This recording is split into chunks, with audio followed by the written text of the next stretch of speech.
You ever heard of the Lakota? Proud people. Fierce riders. Hunters of the plains.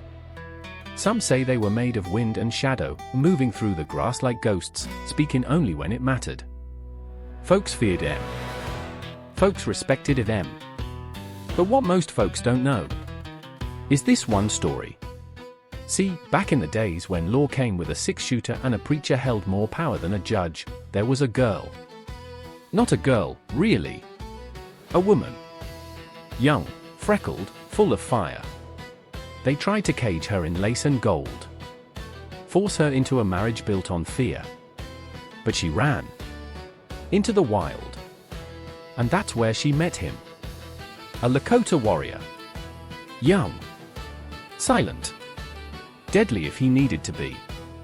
What happened next? Well, that's the part you ain't gonna find in no book. But I can tell it to you. This is the story of the Lacota warrior and the runaway bride. And it don't end the way you think. The prairie was still asleep when Clara ran. Dawn had not yet broken, but the sky had begun its slow exhale, a pale gray bleeding into violet, soft and cold. Her breath clouded the air in broken puffs as she stumbled through the brittle grass, the hem of her white dress soaked with morning dew and dirt. Each step was a choice, run or surrender. And she chose to run. Her name was Clara Van Alden, daughter of a banker, student of etiquette, and, as of yesterday, property. Sold in silence to a man with gold on his fingers and violence in his voice. A man who thought love was a contract and a woman was something you earned with land. The dress she wore clung to her, not with grace, but with desperation. It had been stitched by hands that never asked her what she wanted. And now, torn at the shoulder, streaked in mud, it was more honest than it had ever been. Behind her, the town of Dry Hollow slept on. Unaware, or perhaps pretending. The only witness to her escape was the wind, and it howled no protest. She had taken nothing with her. No money. No coat. Only herself, barefoot, breathless, and burning inside. The world felt endless and empty. Dust bit her legs. Weed snagged her skirt. Birds called out with cruel brightness, as if mocking her for daring to flee. But she didn't stop. Somewhere far behind, men would wake. They would ride. And when they found her, it would not be to bring her home. It would be to return her to a man she could never forgive. Her hands trembled. Her lips split from cold. Her throat ached from the silence she had swallowed for too long. But her eyes remained fierce. There was no plan. Only distance. Only the rising sun and the space between her body and the town. She didn't know where the path led. Only that forward meant freedom and backward meant chains. And so she followed the wind. Past fences, past dry wells and barred gates. Into the wild. And when her legs could no longer carry her, when the pain in her feet turned to numbness, she found a tree. Not large. Not kind. But it offered shade. The prairie lay endless before her, flat, vast, indifferent. Clara sat up slowly. Every part of her protested. Her once white dress clung to her skin like old parchment, damp and torn. Her hands were scratched, her arms covered in dust. Still, she was alive. She was alone. And for the first time in days, that felt like safety. Then she heard it. A distant rhythm. Hooves. A single horse. Her breath caught. Fear rose sharp in her chest. They had found her. Her father's men. Josiah Blackwell. Whoever he had sent. She pushed herself upright, staggering to her feet, bracing for a chase, but the sound didn't grow louder in a rush. It approached slowly. Steady. Calm. She turned toward the sound and saw him. A lone rider moved through the morning haze.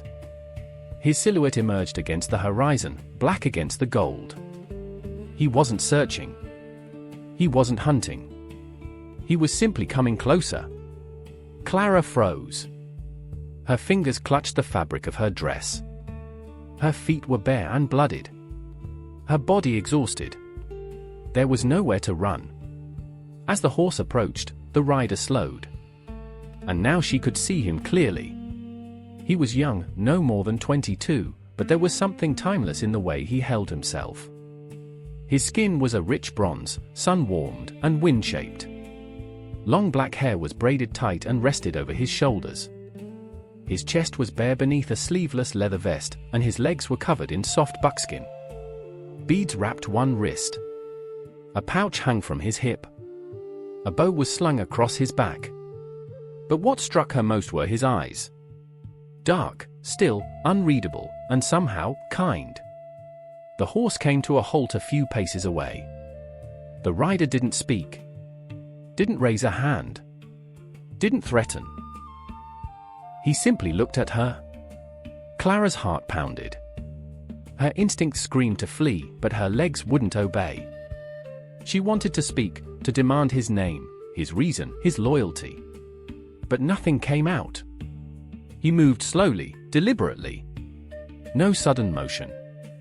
From the pouch at his side, he pulled a water skin, wrapped in hide, patched and worn. He tossed it gently toward her feet. It landed without a sound in the dust. Still, he said nothing. Clara stared at it. Then at him. The silence between them stretched like a taut string. She bent down, picked it up, and drank. The water was warm, bitter, like it had come straight from the belly of the earth. It tasted of roots and stone and freedom. When she looked up, he had dismounted. His horse stood behind him, still as stone. He sat down on a nearby rock, not close, not far. Just settled. Clara wanted to say thank you. She tried. "Thank you," she whispered. He did not respond. His face was expressionless. Cold, almost. He watched her with that same unreadable calm, as if he were carved from the prairie itself. No nod. No words. And yet, his gaze didn't match his silence. There was something there. Not softness. Not warmth. But presence. Like he saw her, not as prey, or possession, or burden, but as a being. A weight. A truth. She took one cautious step toward him. He raised a hand, not sharply, not to stop her. Just palm out. A gesture she didn't understand. Not a greeting. Not a warning. Something else. She froze. He lowered the hand again and looked away toward the horizon. She studied him. His posture was relaxed, but alert. His clothing blended into the earth tones around them. He did not smile. He did not speak. But the air between them had changed. From his side, he pulled something else, a strip of dried meat. He set it on the flat surface of the rock between them. No words. No invitation. An offering. Clara's stomach growled. She hesitated, then stepped closer. Sat slowly on the ground across from him, never taking her eyes off his. Her hands reached for the food. She ate. Small bites. Her gaze flicked between the meat and the man who had offered it. Finally, she found her voice again. "My name is Clara."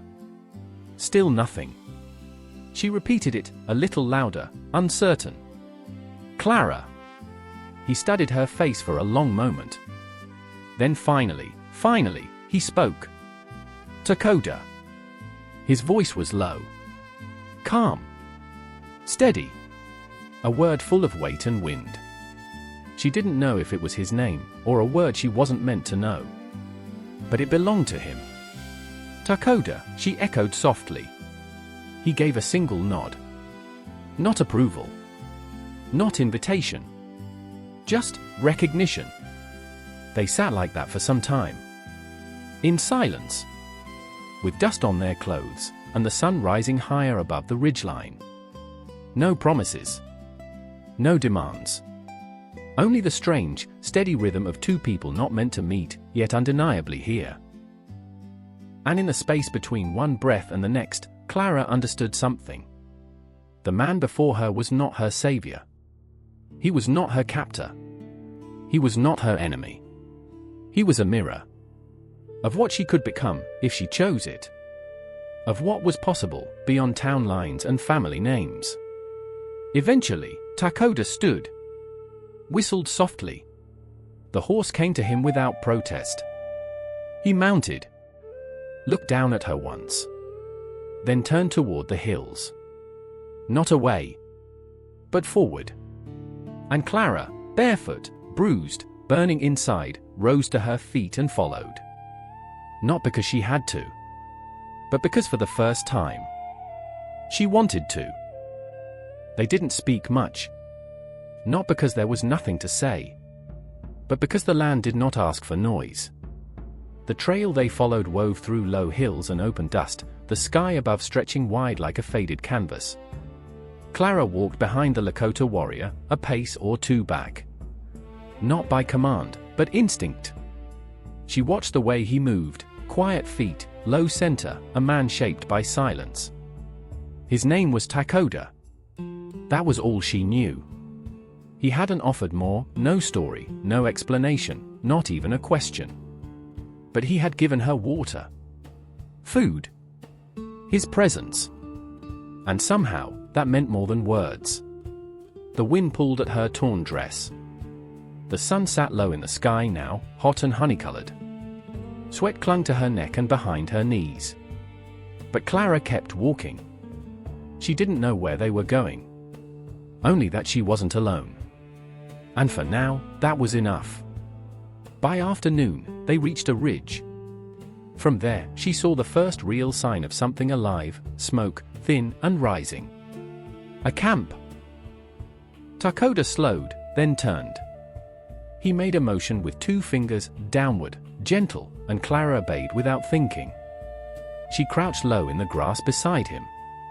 They watched. A group of riders passed along the far edge of a valley, too far to see faces, but close enough to guess the danger. Clara felt her chest tighten. She thought of Josiah, of men with rifles and rope, of being dragged back in chains of lace and law. But Lakota didn't flinch. He only waited, still as stone. Only his eyes moved, tracking, calculating. After a moment, he nodded once to her. It was safe to rise. They kept moving until the sky began to bruise. Shadows grew long across the earth, and the wind cooled. They stopped beside a dry creek bed. No words passed between them, but Clara sensed this would be the place they rested. Lakota built a fire, small, low to the ground. He stacked stones around it to keep the light contained. His hands moved with confidence, each gesture precise. He didn't look at her, but she watched him, quietly, fully. She sat across from him, pulling the dress around her legs. The silence between them had stopped feeling strange. It had become familiar. Still, part of her longed to know him. Who he was. Why he helped her. What he saw when he looked at her. She gathered courage like breath. "You're not afraid of them," she said softly. He didn't reply. The fire cracked between them. Clara hesitated. "You knew they were looking for me," she said. "Didn't you?" Lakota's gaze lifted slowly. His face, half lit by firelight, was unreadable. Then, he gave a single nod. That was all. No anger. No questions. Just acknowledgement. "You don't have to help me," she whispered. Another pause. Then, "I know." His voice was soft, low like a drum buried under earth. She hadn't realized how much she needed to hear it until that moment. "Then why?" she asked. He looked at her. The wind moved through the grass around them, and embers drifted toward the stars. Lakota tilted his head slightly, then reached into the pouch at his side. He pulled out a thin cord, leather, with a small carved figure tied at the end. It looked like a horse, or maybe a bird. The wood was worn smooth with time. He didn't offer it. Just held it between his fingers, near the fire. Clara watched. He turned it once, then placed it carefully on the ground between them. A gesture. Not a gift. A moment. She reached forward. Picked it up. Turned it in her own hands. It was light. Simple. But somehow, she felt the weight of it. Clara looked up. I don't know what this means. Lakota's mouth pulled into the faintest shape of a smile, not with his lips, but with his eyes. You don't have to, he said. The stars bloomed overhead, one by one. The world grew darker. Softer. They sat in stillness. And for the first time since she left Dry Hollow, Clara felt no urgency. No fear. Only firelight. And breath. And the quiet hum of two people sitting on opposite ends of the same story. She looked at him again, really looked. His body bore no armor, but it had known battle. His silence was not absence, it was choice. And in the way he blinked slowly, in the way he let her sit in his space, she saw something she hadn't felt in years. Safety. Not from harm. But from being owned. She placed the carving back on the ground between them. Not rejecting it. Not accepting it. Just respecting it. Then, she lay down beside the fire, her back to the wind. Her dress curled around her knees, her hair loose across the dirt. Lakota didn't move. He kept watch. And in the hush of night, with the coyotes singing in the distance and the sky glowing deep blue above, Clara closed her eyes. Not because she was tired, but because, for the first time, she felt she could. The morning broke red and raw. A streak of fire across the sky, as if the sun had torn open the edge of the world. The prairie shimmered with heat that hadn't arrived yet, and the air trembled with a strange kind of stillness, the kind that came before something changed. Clara woke to silence. Lakota was already up. He stood a few paces away, barefoot in the grass, arms crossed over his chest, his silhouette dark against the blush of dawn. His eyes scanned the horizon like a man born to see far beyond what others ever would. Clara sat up slowly, brushing dirt from her dress. The fire had burned to ash in the night. Her limbs were sore. Her throat dry. But something in her had settled, not peace, exactly, but a steadiness. She was no longer running for her life. Not today. He turned toward her and gave a small nod. Not a greeting, a signal. It was time to move. They didn't speak as they packed. She folded the blanket in silence. He collected the coals from the fire, burying them with earth. The horse waited nearby, ears twitching at nothing. By the time they were walking, the sky had turned to gold. They moved quietly, side by side, through tall grass and morning haze. The world around them felt stretched thin, as if holding its breath. And then they heard it. Hooves. Distant, at first, like a memory. Then louder. Sharper. Not just one. Many. Lakota stopped. Clara stopped beside him. His eyes narrowed. He turned his head slightly, listening. The riders were coming fast, not from behind, but from the south. Flanking. Searching. Panic rose in Clara's chest like smoke. Her hands clenched. Her breath shortened. Her mind went to places she didn't want it to go, to Josiah Blackwell, to the men who rode for him, to the eyes that weighed a woman like a purchase. Lakota placed one hand gently on her shoulder. She flinched, just for a second. Then stilled. He pointed toward a small ridge of stone ahead. A natural outcrop, half covered in sagebrush. He moved first, fast but low. She followed without question. They crouched behind the rocks as the sound grew louder. Dust bloomed on the edge of the prairie. Riders. 3 of them. Dark shapes against the rising sun. Their coats flared behind them, their horses frothing at the bit. Clara ducked lower. Her heart beat so hard it hurt. Lakota crouched beside her, bow in hand, unstrung. He made no move to reach for arrows. He simply watched. Waiting. His face was stone. But his eyes were fire. One rider broke off, circling. Closer. Clara's breath caught in her throat. Her whole body screamed to run. But Lakota shook his head. Just once. No. Not yet. The riders passed slowly across the field, scanning. Calling. One of them laughed, loud, harsh, hollow. A sound that didn't belong in the morning light. The young woman clenched her jaw. Her hands dug into the dirt. She hated how close they were. Hated that they could smell the same wind. Lakota turned to her, just for a second. He touched 2 fingers to his lips, then pressed them gently to her forehead. It wasn't a kiss. It wasn't a command. It was something older. A gesture not meant for understanding. Only for remembering.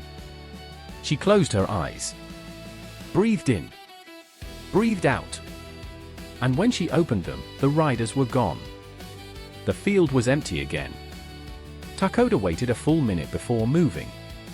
His movements were quiet, precise, a predator not in hunger, but in control. Clara followed. They walked again, but this time, it felt different. Something had shifted in her. Not the fear.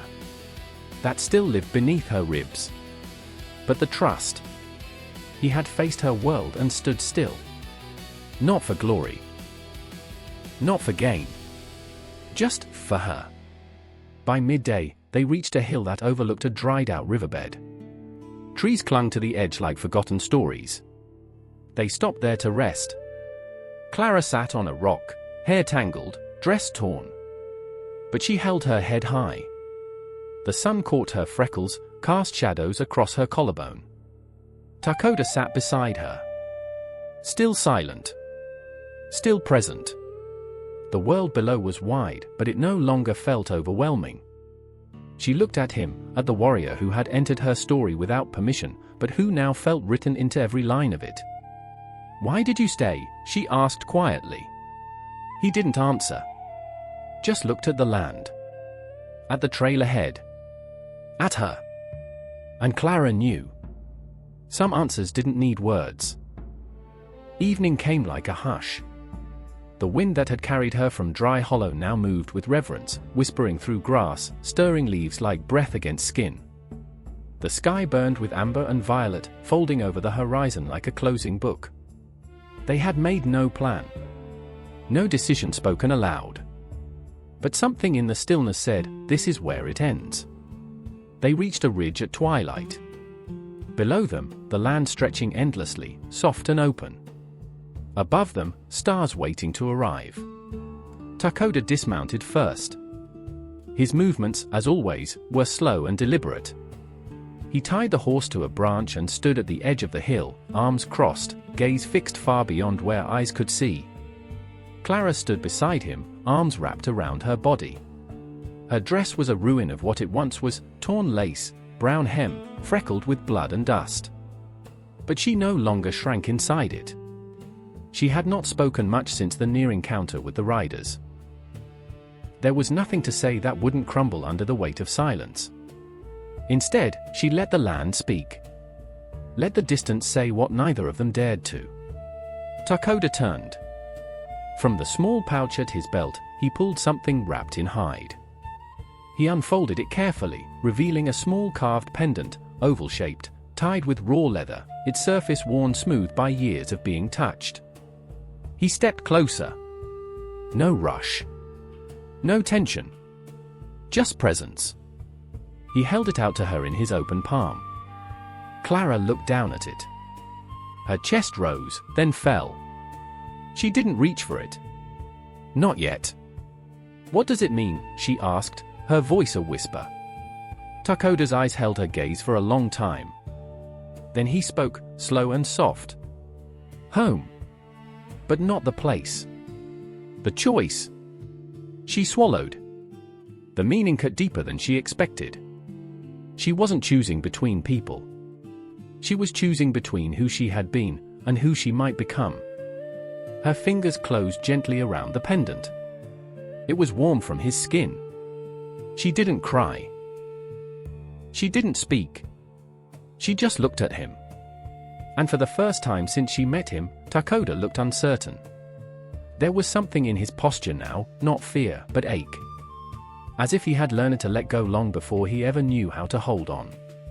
The sun dipped below the edge of the ridge. Shadows stretched. A coyote howled somewhere far off. And then she stepped back. Not far. Just enough. Enough to say, I need to walk this part alone. Lakota didn't move. She turned. Walked slowly toward the edge of the hill, the pendant clutched in her hand, the wind lifting her hair. Her bare feet moved over dry stone and cracked roots. Her breath caught in her throat, but she didn't stop. Behind her, she felt him watching. Not as a man waiting for her to stay, but as one who knew what it meant to leave. When she reached the highest point of the trail, Clara turned. He was still there. Framed by firelight. Still. Strong. Silent. She raised her hand. He didn't return the gesture. But he didn't look away. And that was enough. She turned again and kept walking. One step. Then another. The trail ahead was unknown, full of shadows, of hunger, of the world that had always told her no. But now, for the first time, it would be her world. Behind her, the fire faded to embers. Lakota stood in silhouette, motionless, the wind wrapping around him like a prayer. She paused. Not out of doubt, but because there was one thing left that needed to live in the open. She turned, just once more, and looked back at him. I'll return, she said softly, her voice carried by the wind. Not to be rescued, but to say thank you the right way. He didn't move.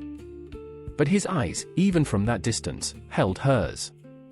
Like stars that knew her name. She stepped forward again, then added, almost a whisper. 1 year from today. Where we first met. I'll be there. She didn't wait for a response. Didn't need one. Some promises don't require answers. Only memory. And so she walked, the pendant warm in her palm, the prairie wide before her. The fire behind her gave one last flicker, then settled. Lakota remained still, watching not her footsteps, but the space they left behind. They didn't say goodbye. Because the story wasn't finished. It had been written in dust, and blood, and silence. But the next chapter, that belonged to time. And when the stars finally took their place above the land, two souls walked in different directions. But not away. Not completely. And in the quiet heart of the night, the land remembered. So would they.